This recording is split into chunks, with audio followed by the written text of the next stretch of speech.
Ok. Bonjour tout le monde. J'espère que tout le monde va bien. S'il manque un peu de bien, nous croyons que le Saint-Esprit va combler ça aujourd'hui. Que Dieu vous bénisse tous. On va lire une parole. Nous poursuivons nos enseignements intitulés « Le travail procure l'abondance » parce que nous croyons que si Dieu le dit, donc c'est vrai, et si c'est vrai, donc on doit le vivre. Il n'y a pas de raison que l'on ne puisse pas vivre cela. Et donc, pour aujourd'hui, on va poursuivre notre travail. Josué chapitre 1. On va lire Josué chapitre 1. Merci. Josué chapitre 1, verset 8. Il est dit ceci, que ce livre de la loi ne s'éloigne point de ta bouche. Médite-le jour et nuit pour agir fidèlement selon tout ce qui y est écrit, car c'est alors que tu auras du succès dans tes entreprises, c'est alors que tu réussiras. Donc, nous avons la marche à suivre qui nous est indiquée par la parole de Dieu, qui nous fait comprendre que dans le livre de la loi, dans sa parole, Dieu y a mis tout ce qu'il faut pour qu'on puisse réussir dans ses activités, dans son entreprise, dans ses projets. Et j'aime bien rappeler à tout le monde le fait que bonjour frère Loïs, on vient de commencer, nous sommes à Josué chapitre 1 verset 8. Josué chapitre 1 verset 8. Et je disais, j'aime bien rappeler le fait que une maman est comme Dieu, un papa est entièrement comme Dieu. Si la maman s'occupe de son enfant dans tous les domaines de la vie de l'enfant, le manger, l'école, la santé, les vêtements, les vacances, tout cela, cela veut dire aussi que, en ce qui nous concerne, enfants de Dieu, le Saint-Esprit nous prend en charge dans tous les domaines, y compris le travail. Donc, ce ne serait pas normal que le Saint-Esprit nous prenne seulement en charge pour la santé. Je suis en bonne santé, mais dans l'entreprise, ça ne va pas. La clientèle n'est pas là. Bon, ça tourne un peu en rond. C'est difficile. Je subis la crise, etc., etc. Et dire qu'on marche avec un Dieu qui est là comme un spectateur qui nous voit souffrir, trimer dans le travail, ça ne cadre pas avec Dieu. Ça ne cadre pas du tout. Parce que un parent s'occupe de son enfant dans tous les domaines, moindre domaine, même si lui n'est pas au courant, mais le jour où l'enfant va l'informer que papa vraiment j'ai telle situation, maman vraiment j'ai telle situation, obligatoirement la maman ou le papa va faire ce qu'il ou ce qu'elle peut faire pour aider son enfant. Et c'est ce que le Seigneur fait avec nous. Maintenant, en ce qui nous concerne, le problème est que comme beaucoup d'enfants de Dieu, ont un Dieu qui est français, ont un Dieu qui parle français, ont un Dieu qui est incapable de faire ceci. Il peut m'aider ici, mais là, il peut pas. Là, il faut que j'aille voir un tel. Là, non, il faut que je prie. Là, donc, un Dieu, on a choisi les domaines dans lesquels Dieu peut nous aider. Mais une fois que quelqu'un fait ça, c'est fini pour lui. Donc, même au travail, même dans le domaine de l'entreprise, on ne doit pas oublier que la prise en charge de Dieu se poursuit jusqu'à là-bas.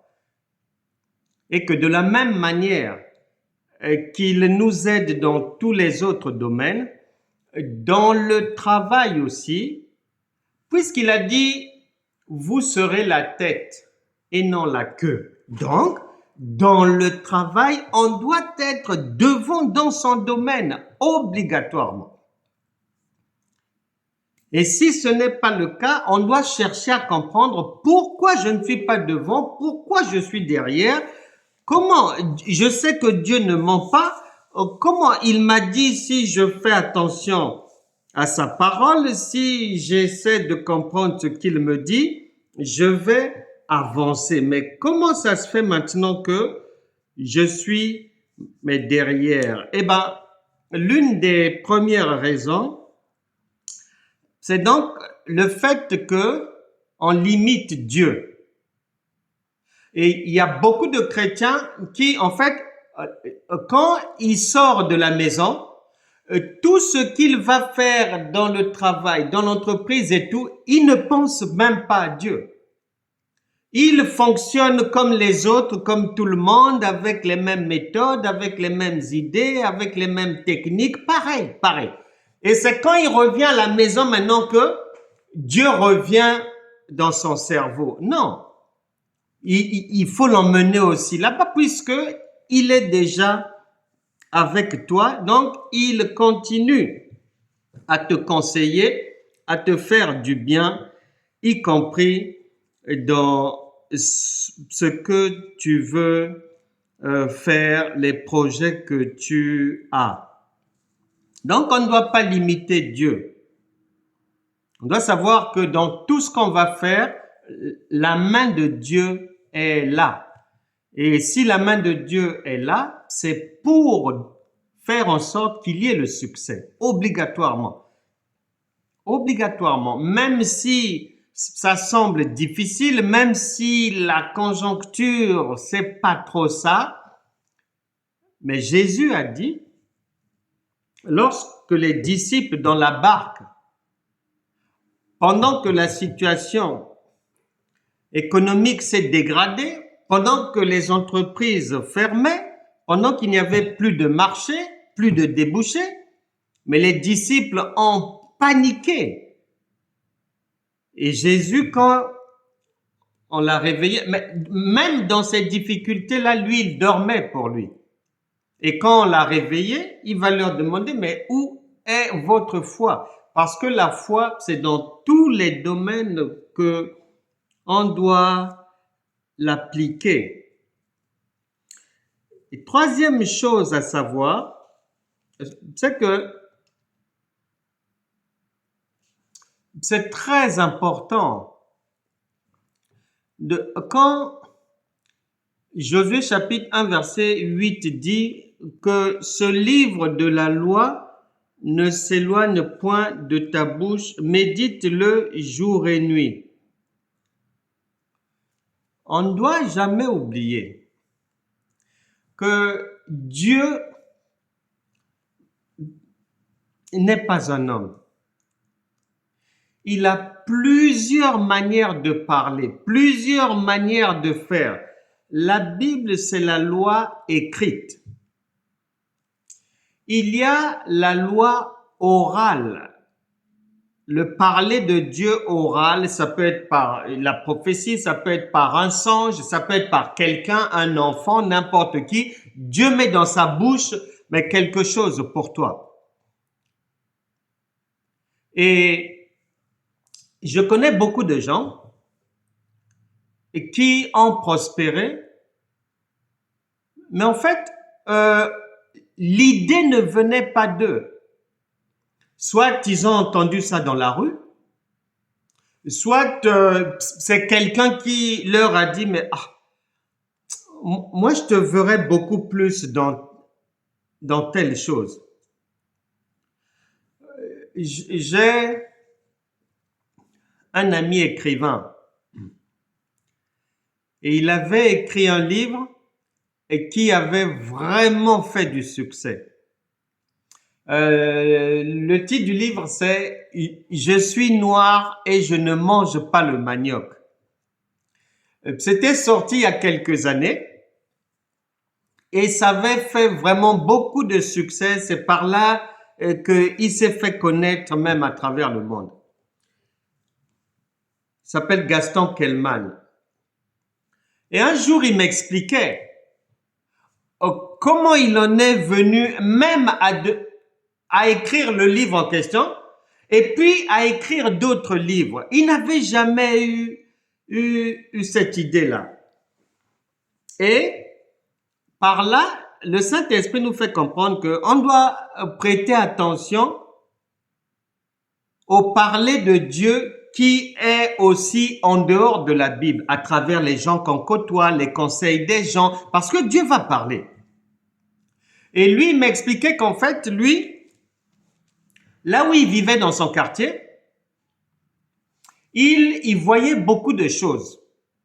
Et à un moment donné, dans son quartier, il y avait aussi beaucoup d'immigrés.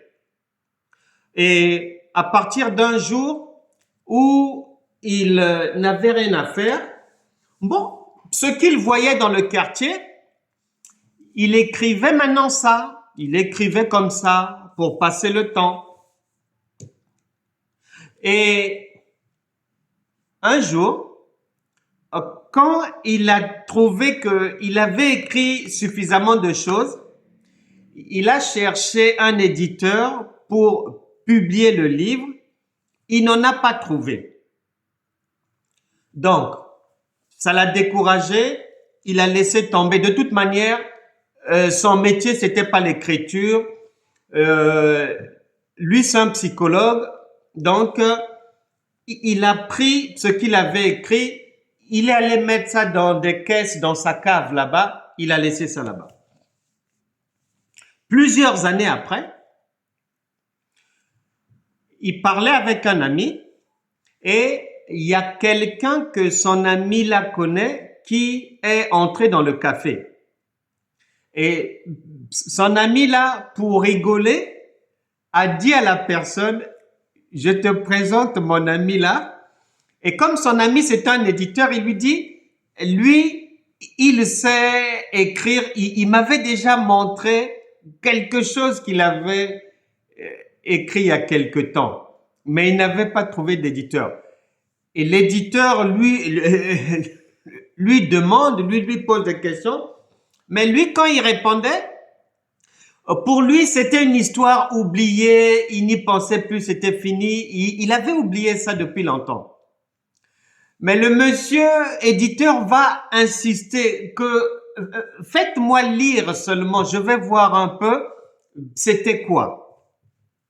Il a été obligé d'aller fouiller dans sa cave là-bas, il a trouvé ça et il me disait que même quand il avait donné ça au monsieur, vraiment ça l'embêtait quoi.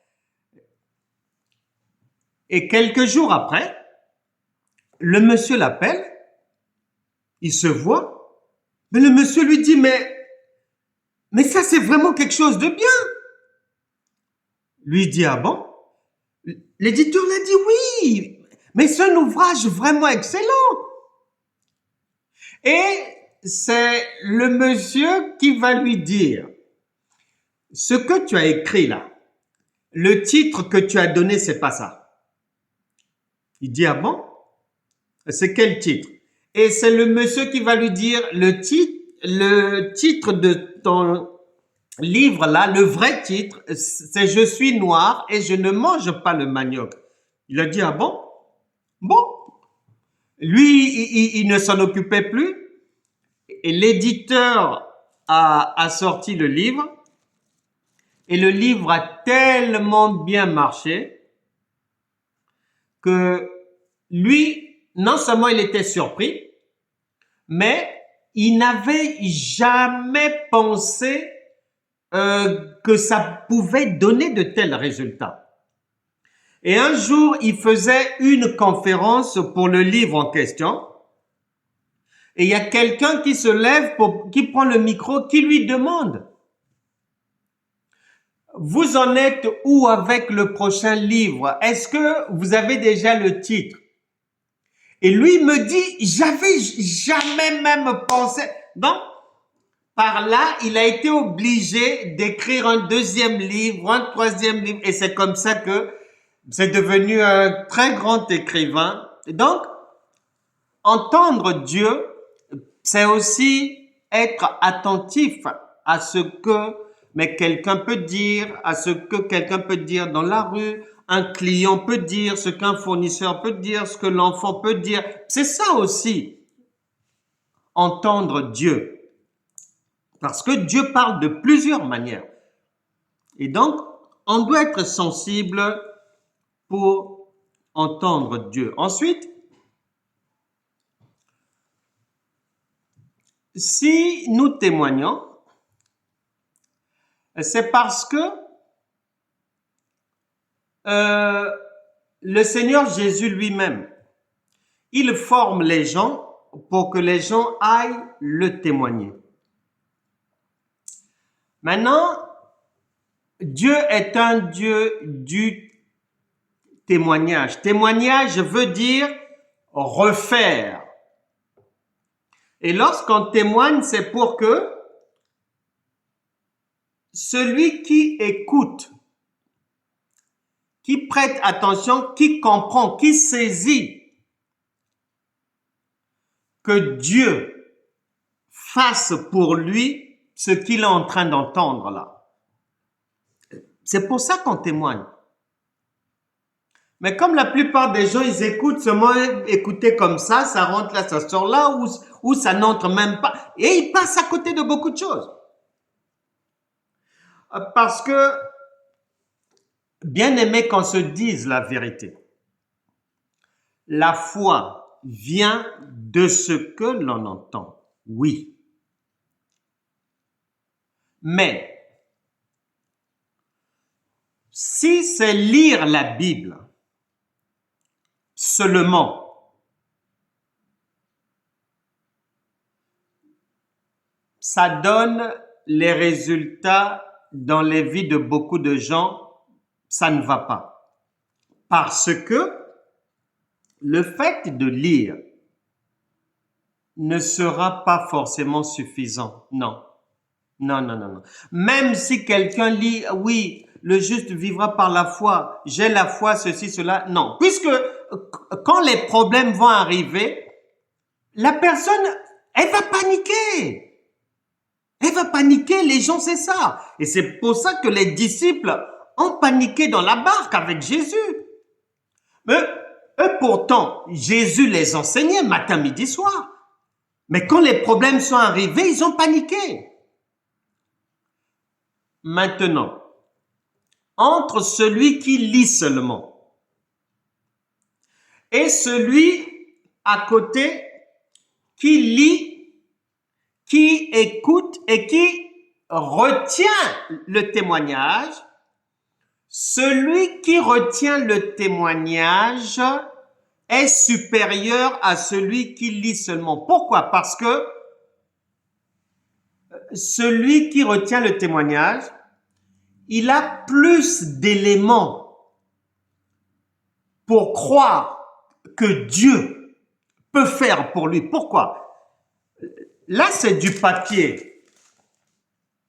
Nous, les humains, nous ne sommes pas pareils. Ça, c'est du papier. Beaucoup de gens, comme c'est du papier, c'est écrit, oui.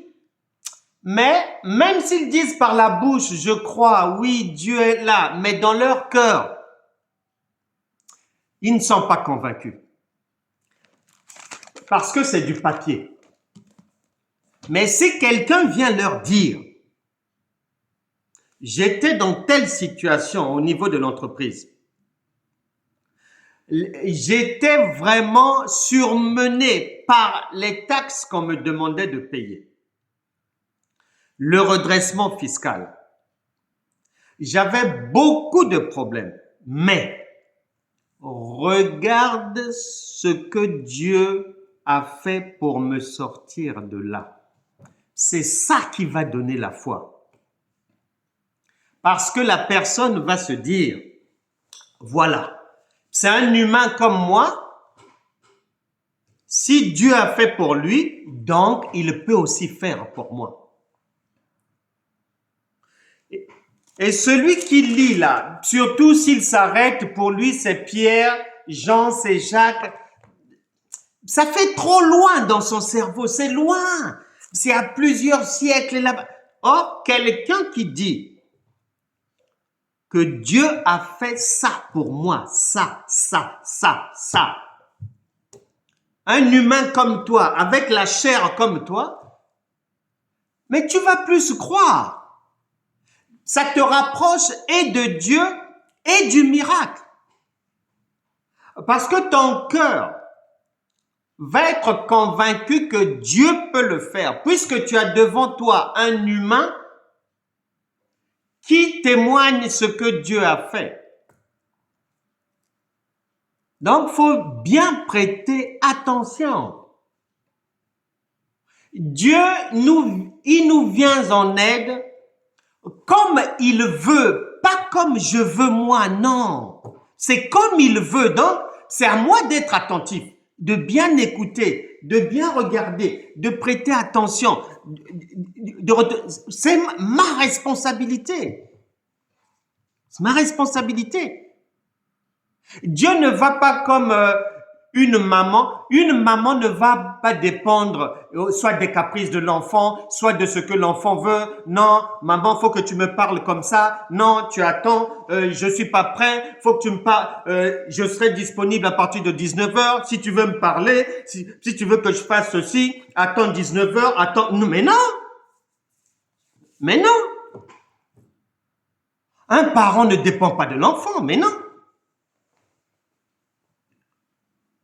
Le parent, à n'importe quel moment, quand il veut parler à l'enfant, de n'importe quelle manière, que ça soit directement, ou par une personne, ou au téléphone, ou en envoyant un mail, il est libre d'utiliser les voies et moyens pour parler à l'enfant, pour aider l'enfant. C'est pas l'inverse. Donc, faut bien faire attention à ces choses. C'est la vie qui se joue. Et elle se joue aussi dans le travail, dans l'investissement, dans l'entreprise. Dieu nous a tout donné. Mais à condition de comprendre comment est-ce que je vais réellement recevoir, vivre, manger ce qu'il m'a déjà donné. Il y a un monsieur, la Bible déclare, le juste vivra par sa foi. Habakkuk chapitre 2 verset 4. Malheureusement, beaucoup d'entre nous, nous oublions souvent cette parole de Dieu. Et souvent, on va vivre d'une manière, des fois sans nous en rendre compte, mais chez certaines personnes, c'est consciemment, il va vivre par la foi entre 8h et 10h. Entre 10h et midi, comme il a rendez-vous avec des fournisseurs ou bien des associés là-bas, je sais pas quoi, il va se mettre à leur niveau aussi, penser comme eux, faire comme eux, tout comme eux. Quand il sort de cette réunion-là, il reprend la marche par la foi. Après, entre 15h et 18h, il redescend encore de la montagne. Il marche comme tous les humains. Et à 20h, il remonte sur la montagne. Mais c'est une vie en dents de scie. Ça peut pas marcher comme ça. La foi, elle doit être linéaire. Un monsieur, il s'appelle Louis Navarro. En 1975, il a une idée. C'est le créateur des magasins La Foire Fouille. Au début, il vendait de la friperie et avec le temps, quand le magasin prend de l'ampleur et tout, au fur et à mesure des années, la Foire Fouille a ajouté l'ameublement, la décoration, ensuite le rangement maison et tout, au fur et à mesure. Mais en 1975, à Aigues-Vives, dans le Gard, dans le sud de la France, lorsqu'il commence par des friperies. Et il commence dans quelles conditions? Dans des conditions pleines de foi, merveilleuses. Il cherche un endroit en ville pour ouvrir sa boutique. C'est trop cher. Il cherche, c'est cher. Il cherche, là il n'y a pas de place. Il cherche, les prix sont élevés et tout. 1975. Le juste vivra par sa foi veut dire, si quelqu'un a l'esprit de Dieu, le juste, il ne voit pas d'obstacle. Peu importe le domaine, les autres peuvent voir des obstacles, mais l'œil de Dieu ne voit pas d'obstacle. Jamais. S'il y a ce que les hommes appellent obstacle, le Saint-Esprit a toujours l'idée du contournement de l'obstacle. Et lui, Navarro, il se dit non. Comme en ville, je ne trouve pas, je sors de la ville, c'est pas grave. Donc, il essaie de négocier dans les champs là-bas et il arrive à trouver quelqu'un qui lui cède un petit espace dans des champs loin de la ville pour mettre un hangar.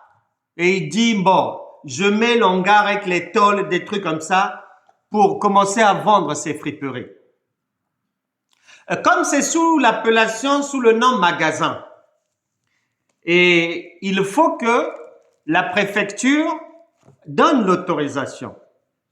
Et donc, à cette époque-là, la préfecture du Gard, ils envoyaient les gendarmes venir voir les lieux, prendre les dimensions, ceci, cela, pour faire la paperasse.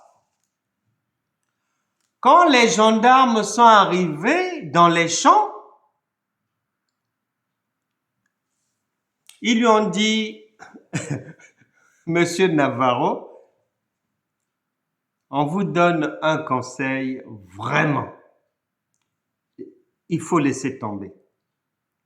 Ils ont tout fait pour le dissuader, laisser tomber, c'est-à-dire aucun client ne pourra quitter les autres zones habitables pour venir dans les champs ici. Ils vont venir faire quoi? Et en plus pour vendre quoi? Des friperies. Donc les gendarmes n'arrêtaient pas de le relancer pour le dissuader parce que eux avaient l'impression qu'il les faisait travailler pour rien.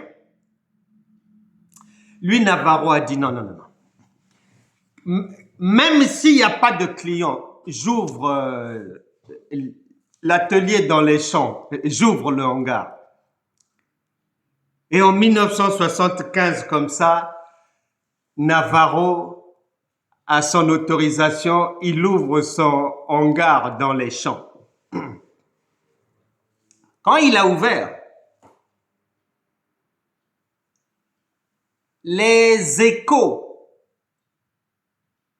sont arrivés à la gendarmerie que chez Navarro, les gens font la queue.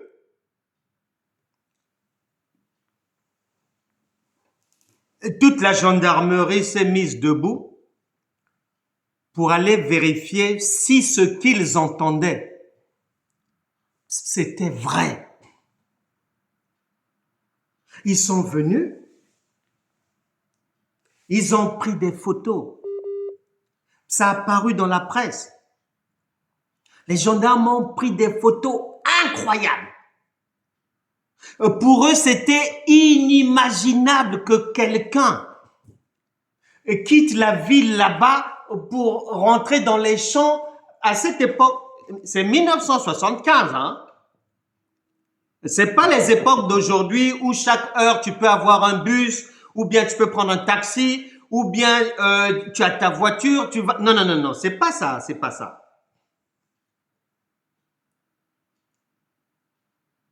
Beaucoup de gens, je peux même dire 98% des chrétiens d'aujourd'hui auraient suivi les conseils des gendarmes. Ils auraient laissé tomber.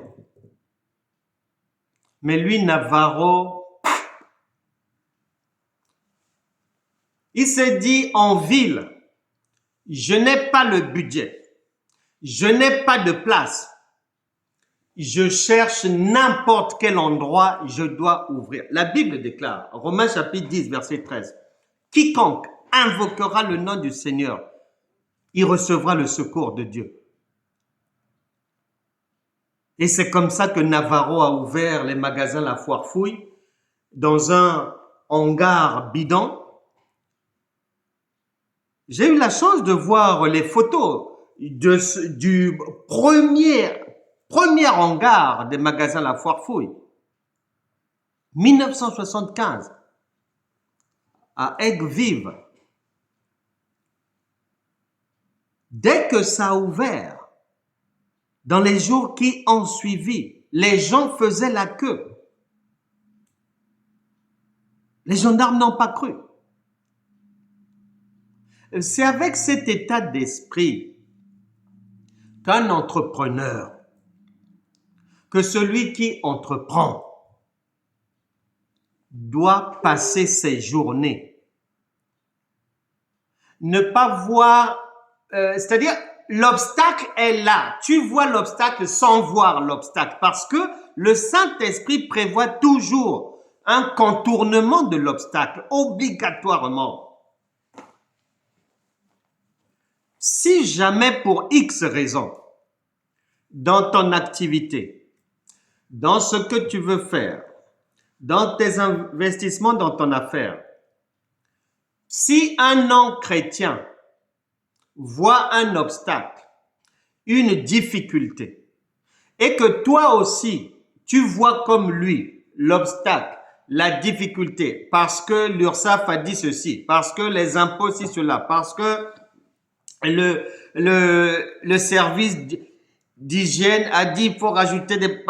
Si tu vois les mêmes difficultés que lui, c'est fini pour toi. C'est fini pour toi. Parce que le Saint-Esprit n'avance qu'avec celui qui voit comme lui. Or, lui ne voit pas de difficulté. Donc, si l'entrepreneur voit une difficulté pour X raison, bah, lui, il voit à droite, le Saint-Esprit voit à gauche, ça ne peut pas marcher. C'est pour ça que la Bible déclare, celui qui réfléchit sur les choses trouve le bonheur. Proverbe chapitre 16, verset 20. Mais les gens ne veulent pas réfléchir. Le bonheur ne viendra pas. Parce que le jeûne et la prière n'apporteront pas le bonheur, ni le parler en langue. C'est la réflexion. Et la foi tient sur la réflexion, sur la connaissance. Et c'est cette connaissance de ce que Dieu fait qu'il refait, puisque la Bible dit que les bontés de l'Éternel se renouvellent chaque matin. Donc chaque matin, la Bible déclare Dieu fait toujours une nouvelle chose. Or, ce que Dieu fait est toujours extraordinaire. Toujours extraordinaire. Ça veut dire quoi? Ça veut aussi dire que si tu veux que Dieu t'accompagne dans ton entreprise, dans tes business, dans ce que tu fais, il faut que tu vises, il faut que tu aies pour objectif des choses extraordinaires. Mais si tu t'arrêtes seulement aux mêmes miettes que les autres, Dieu n'a pas d'intérêt là-dedans. Donc, il faut avoir à l'esprit que Dieu ne ment pas. S'il a dit que tu es la tête et non la queue, c'est la tête dans tous les domaines, y compris ton entreprise. Ton entreprise doit être devant, pas derrière. Maintenant, pour qu'elle soit devant, il faut que tu vois et que tu avances comme Dieu voit et comme lui, il avance. Et ça manque à beaucoup de gens. Il ne faut pas oublier ces choses. Et aujourd'hui, je crois qu'en 2023, si ma mémoire est bonne, à partir de 1975, les magasins La Foire Fouille de Louis Navarro ont ouvert, je crois, en 2023, le 250e magasin. Et ils sont dans le monde, partout. Au Maroc, en Belgique, un peu partout. Et pourtant, il a débuté dans les champs. Et il a débuté dans des conditions de découragement, en fait. Humainement, personne ne l'encourageait à aller ouvrir quelque chose dans les champs. Mais personne. Même aujourd'hui, si tu fais ça, même les pasteurs te diront non, non, laisse tomber, personne ne viendra là-bas. Mais lui, Navarro, n'a pas suivi cette voie-là. Et donc, l'entrepreneur doit savoir marcher comme un enfant de Dieu, s'il se reconnaît comme étant enfant de Dieu. Parce qu'un enfant de Dieu ne marche pas comme les autres, y compris dans le travail. Le Seigneur t'a destiné à la réussite, à ce que tu puisses être devant, à ce que ton entreprise soit la lumière, que ce que tu fais, ce que tu proposes, que tes services soient les meilleurs. C'est ce que le Seigneur a prévu. Mais pour que ces choses voient le jour, il faut que tu puisses voir les choses comme Dieu et avancer en écoutant bien, en prêtant attention à ce que le Saint-Esprit dit ou donne comme conseil. Très important. Et je n'ai aucun doute que quiconque marche sur les traces du Seigneur, des conseils de Dieu, il doit obligatoirement prospérer. Obligatoirement. Obligatoirement. Ça, en tout cas, Dieu n'est pas un homme pour mentir. Il a déjà dit ça. Il a déjà mis. Lui-même, il a dit, ces choses-là, je n'enlève plus jamais ça. C'est là pour de bon. Ce que j'ai dit, c'est comme ça. Tu es la tête et non la queue. Tu es la lumière du monde. Et même si quelqu'un a du mal à voir la chose se réaliser, c'est pas la faute de Dieu, c'est de notre propre faute. Donc, on doit chercher à voir comment est-ce qu'on peut faire pour que la parole de Dieu puisse réellement se fabriquer dans notre travail. Voilà. Et je crois que tous ceux qui vont veiller à ce que la parole de Dieu soit du concret dans leurs activités, dans leur vie, ils verront obligatoirement la gloire de Dieu. Dieu a déjà tout fait, comme une maman qui a travaillé pour son enfant. Elle a déjà tout préparé pour l'enfant. Nous aussi, c'est pareil. Le Seigneur Jésus a déjà tout préparé pour nous et il nous a donné. Maintenant, c'est à nous de prendre possession de ça. Et pour prendre possession, ça ne demande pas grand-chose. Il faut seulement être attentif. Il faut savoir écouter. Il faut savoir réfléchir un peu. Et il faut avoir à l'esprit 24 heures sur 24 que Dieu est là. Et aussi ne pas faire les choses comme les autres. Ne pas croire comme les autres. Ne pas avoir peur comme les autres. Ne pas faire les mêmes choses forcément que les autres. Et à ce moment-là, mais chacun verra les affaires vraiment aller de l'avant.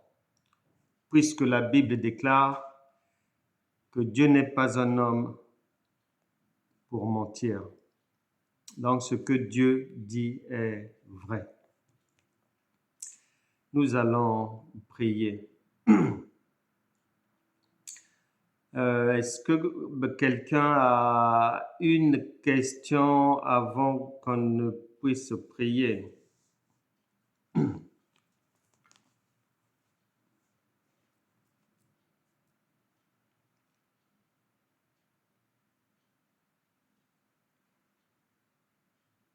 Mais je n'entends rien, donc ça veut dire qu'il n'y a pas de questions.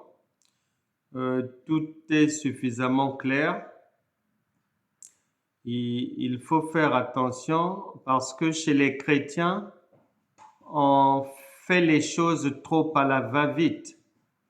On pense que c'est parce qu'on a écouté une fois que voilà, que c'est bon. Non.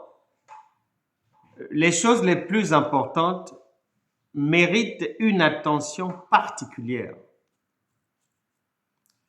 Là où se cache le miracle, on doit s'arrêter. On ne passe pas comme ça là. Je ne sais pas si vous avez déjà vu ceux qui travaillent dans les mines de diamants, les mines d'or, que ce soit dans les mines ou bien sur des territoires où les pierres précieuses n'ont pas besoin qu'on creuse la terre, on peut les trouver en surface. Si tu as déjà observé comment ces gens-là travaillent, ils ne vont pas à la va-vite comme ça et tout. Non, non, non, non. Ils s'arrêtent, ils observent, ils sondent, mettent l'appareil. C'est comme ça la parole de Dieu. Mais comme les gens sont habitués, la vie chrétienne est faite de beaucoup de bruit, beaucoup d'agitation, entrer, sortir, danser comme ça, si cela. Non, non, non, c'est trop léger. C'est trop léger, c'est pour ça que les chrétiens souffrent beaucoup parce que ils marchent dans la légèreté en fait. Ils ne prennent pas suffisamment conscience que non, ça mérite plus d'attention que ça. Et c'est cette attention-là qui te conduit vers l'or, vers le diamant. Donc, on doit aussi faire attention à avoir une attitude qui est proche du but. L'attitude de quelqu'un qui est proche du but, c'est l'attitude d'un sondeur. Il sonde, il réfléchit, il observe, il écoute, il constate avec beaucoup d'attention. Que Dieu bénisse tout un chacun. Nous allons prier. Seigneur, Saint-Esprit, merci pour ta parole. Merci parce que tu as déjà donné la prospérité à tous tes enfants. Tu as dit que de riche que tu étais, Seigneur, tu t'es fait pauvre pour que chacun puisse être enrichi. Merci, Saint-Esprit, pour cette richesse que tu as déjà donnée à chacun, que ça soit à la maison, que ça soit dans sa santé, que ça soit dans son travail, que ça soit dans les projets, que ça soit financièrement. Au nom de Jésus, que ta parole puisse maintenant être concrète dans le travail, dans les mains de tout un chacun. Que toute chose qui était un obstacle puisse partir maintenant. Quitte leurs mains, quitte leurs dossiers administratifs, quitte leurs finances, quitte leurs projets. Au nom puissant de Jésus. Que la grâce de Dieu devienne une réalité dans votre travail. Au nom de Jésus. Amen.